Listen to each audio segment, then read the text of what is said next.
السلام علیکم۔ جائیداد کی تقسیم کے متعلق پہلے حصے میں نے آپ کو مختصراً قرآن و حدیث کے مطابق معلومات فراہم کرنے کی کوشش کی تھی۔ امید ہے آپ لوگوں کو پسند آئی ہوگی۔ ناظرین، زندگی میں اپنی ملکیت کی تقسیم لازم و واجب نہیں۔ اگر آپ تقسیم نہ کریں تو کوئی گناہ نہیں، لیکن اگر تقسیم کرنا چاہتے ہیں تو منع نہیں ہے، کر سکتے ہیں۔ زندگی میں اپنی اولاد کو جو کچھ دیں گے وہ ہبہ اور عطیہ کہلائے گا، اور ہبہ اور عطیہ میں تمام اولاد کے درمیان مساوات اولیٰ ہے۔ آپ کے پاس جتنے پیسے یا جائیداد ہے، ان میں سے آپ اپنے اور اپنی اہلیہ کے اخراجات کے لیے جس قدر رکھنا چاہتے ہیں رکھ سکتے ہیں، اور بقیہ اپنی تمام اولاد، بیٹے اور بیٹیوں میں برابر برابر پر تقسیم کر سکتے ہیں۔ اگر ایک بیٹے کو دو بیٹیوں کے برابر دینا چاہیں تو اس طرح بھی اسلام میں گنجائش ہے، تاہم افضل یہی ہے کہ بلا تفریق ہر ایک کو برابر برابر دیا جائے۔ بعض کیسز میں یہ ہوتا ہے کہ باپ اپنی زندگی میں کوئی گھر، زمین، دکان یا فلیٹ کسی ایک بیٹے یا بیٹی کے نام رجسٹرڈ کر دیتا ہے، تو اگر باپ نے جس کے نام وہ جائیداد کی اس کا مالک اور قابض بھی اسے بنا دیا اور اپنا عمل دخل اپنی زندگی میں ہی ختم کر لیا ہو، تو پھر وہ جائیداد اس کی ملکیت تصور کی جائے گی جس کے نام منتقل کی گئی ہو۔ لیکن اگر صرف کاغذی طور پر نام رجسٹر کرایا، قبضہ یا تصرف یا اس کا جو بھی فائدہ آ رہا تھا وہ والد کو ہی ملتا رہا، تو ایسی صورت میں وہ جائیداد والد صاحب کے ترکے میں شمار ہوگی، جس میں تمام شرعی وارثین کا حصہ ہوگا۔ کسی وارث کا حصہ دبا لینا حرام و ناجائز ہے، اور شریعت میں اس پر سخت وعید آئی ہے۔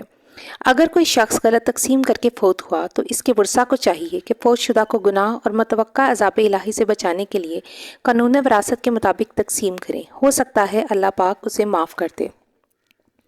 احادیث مبارکہ سے معلوم ہوتا ہے کہ والدین کے لیے ضروری ہے کہ مال تقسیم کرتے ہوئے اولاد کے درمیان انصاف اور مساوات کو اپنائیں۔ لہٰذا اگر کوئی شخص اپنی زندگی میں اپنی اولاد کو کچھ ہبہ کرے تو سب کو برابر دے، یعنی جتنا لڑکے کو دیا اتنا ہی لڑکی کو بھی دے۔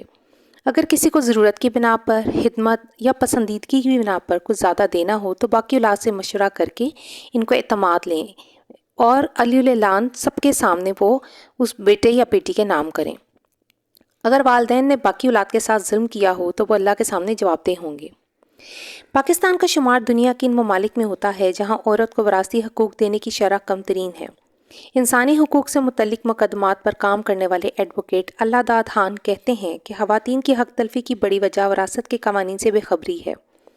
جبکہ عورت اپنے حق کے لیے آواز اٹھائے تو مختلف حربوں سے اس پر الزام لگانے کی کوشش کی جاتی ہے۔ مثلاً قرآن سے شادی کر دی جاتی ہے، ونی کیا جاتا ہے، جھوٹے الزامات لگا کر بدچلن ثابت کیا جاتا ہے، غیرت کے نام پر قتل کر دیا جاتا ہے۔ ایسے مقدمات کی تحقیق کے بعد پتہ چلتا ہے کہ اصل مقصد تو وراثت سے محروم کرنا تھا۔ ایسے معاشرے میں جہاں بہت سی خواتین اپنے خونی رشتوں سے محروم ہونے کے ڈر سے خاموش ہو جاتی ہیں، وہاں کئی ایسی بہادر خواتین بھی ہیں جو اپنے حق کے لیے قانونی جنگ لڑتی ہیں۔ پاکستان میں وراثتی اثاثوں کے حوالے سے کوئی الگ قانون تو نہیں، لیکن دو ایسے قوانین ہیں جو وراثتی حقوق کو اپنے اندر سموئے ہوئے ہیں۔ ان قوانین میں شریعت ایکٹ 1962، مسلم فیملی لا آرڈیننس 1961 شامل ہیں۔ ان قوانین کے تحت فوت ہونے والے شخص کی جائیداد اس کے ورثاء میں بغیر کسی تفریق کے تقسیم کی جائے گی۔ جائیداد کی وراثت حاصل کرنے کے لیے کچھ قانونی ضروریات ہیں: مرحوم کا ڈیتھ سرٹیفکیٹ، تمام ورثاء کے شناختی کارڈ کی کاپی اور پراپرٹی کی دستاویزات۔ ان تمام دستاویزات کا انتظام کرنے کے بعد آپ کو ایک وکیل کی خدمت حاصل کرنا ہوتی ہے۔ وہ عدالت میں کیس دائر کرے گا۔ پہلی سماعت میں اخبارات کے ذریعے ایک نوٹس جاری ہوگا کہ مرحوم اگر کسی کا قرض دار ہے تو سامنے آئے، یا اگر کوئی اور وارث ہے وہ بھی سامنے آ جائے۔ دوسری سماعت میں عدالت ورثاء میں سے کسی ایک کو ایک عدد آزاد گواہ ساتھ لانے کا کہے گی اور اس کا بیان ریکارڈ کیا جائے گا۔ تیسری سماعت میں ورثاء کو وراثت نامہ جاری کیا جائے گا۔ اس کے تحت ورثاء قانونی طور پر اس بات کے اہل ہیں کہ وہ جائیداد کا انتقال کر سکتے ہیں۔ وراثت میں ملنے والے جائیداد میں خواتین کو ان کا حق نہ دینے سے متعلق پارلیمان میں ایک ایکٹ کے ذریعے قانون سازی کی گئی ہے۔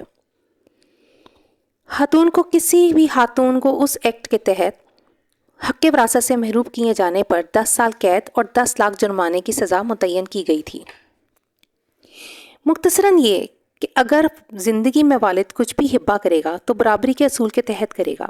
کسی اولاد کو عاق کر دینا یعنی جائیداد سے بے دخل کر دینا ناجائز فعل ہے۔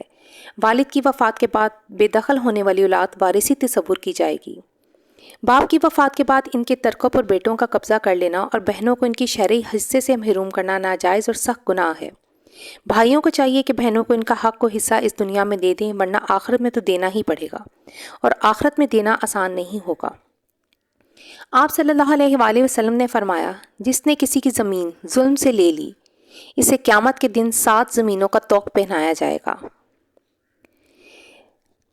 بہرحال حبا کو عدالت میں چیلنج کیا جا سکتا ہے۔ اگر وہ دین کے احکامات سے متصادم ہو تو اسے کینسل کر دیا جاتا ہے۔ اگر بیٹے یا بیٹی کو محروم کر دیا جائے کسی بھی پراپرٹی سے، چاہے وہ منقولہ ہو یا غیر منقولہ، تو یہ گناہ کبیرہ ہے۔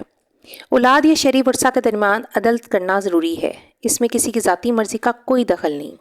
اگر والدین یہ دلیل پیش کریں کہ بیٹی یا بیٹے کو پڑھایا، شادی کی، جہیز وغیرہ دیا، تو یہ دلیل بالکل بے معنی ہے، کیونکہ تمام اولاد کو کھلایا، پلایا، پالا پوسا اور جوان کیا، سب کی شادیاں کیں۔ جہاں تک جہیز کا معاملہ ہے تو اپنی برادری میں شان رکھنے اور ناک کنچی کرنے کے لیے، نمود و نمائش کے لیے جہیز دینا ناجائز ہے۔ جہیز فرض نہیں بلکہ جائیداد یا ترکے میں شرعی حق فرض ہے۔ اور بیٹے کو تو والدین رہائش، کاروبار اور بعض اوقات موٹر سائیکل یا کار وغیرہ بھی مہیا کرتے ہیں، اور ساری زندگی اس کو اپنے ساتھ باندھے رکھتے ہیں، جبکہ بیٹی کو بیاہ کر اس کی بے شمار ذمہ داریوں سے آزاد ہو جاتے ہیں۔ زندگی میں حبا کرنے والدین یہ یاد رکھیں، وہ اپنی زندگی میں کسی کے ساتھ زیادتی کر کے اپنے لیے دوزخ خرید رہے ہیں، اس لیے انصاف سے کام لینا ضروری ہے۔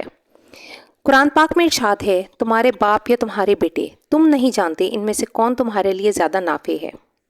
یعنی کسی ایک وارث کو یا والدین میں سے کسی ایک کو حصے سے محروم کر دینا جائز نہیں، اللہ کے حکم کے مطابق ہی تقسیم کرنا ضروری ہے۔ ناظرین، میں نے وراثت میں وضاحت کے ساتھ تمام ورثہ جن میں والدین، بہن بھائی، بھتیجے بھانجے، پوتے پوتیاں، یہ سب بھی وارثوں میں شامل کیے جاتے ہیں، لیکن میں نے کیونکہ موضوع صرف بیٹیوں کا اور بیٹوں کا ہی حصے کو بنایا ہے، کیونکہ زیادہ تر ماں باپ کے ترکے سے بیٹیوں کو ہی محروم کرنے کی کوشش کی جاتی ہے۔ آپ اگر میری مزید کوئی اس موضوع پر ویڈیو دیکھنا چاہیں تو پلیز کمنٹ سیکشن میں اپنی رائے دیجیے گا، اور اگر آپ کو یہ میری کاوش اچھی لگے تو میرے چینل کو لائک اور سبسکرائب ضرور کیجیے گا۔ اللہ حافظ۔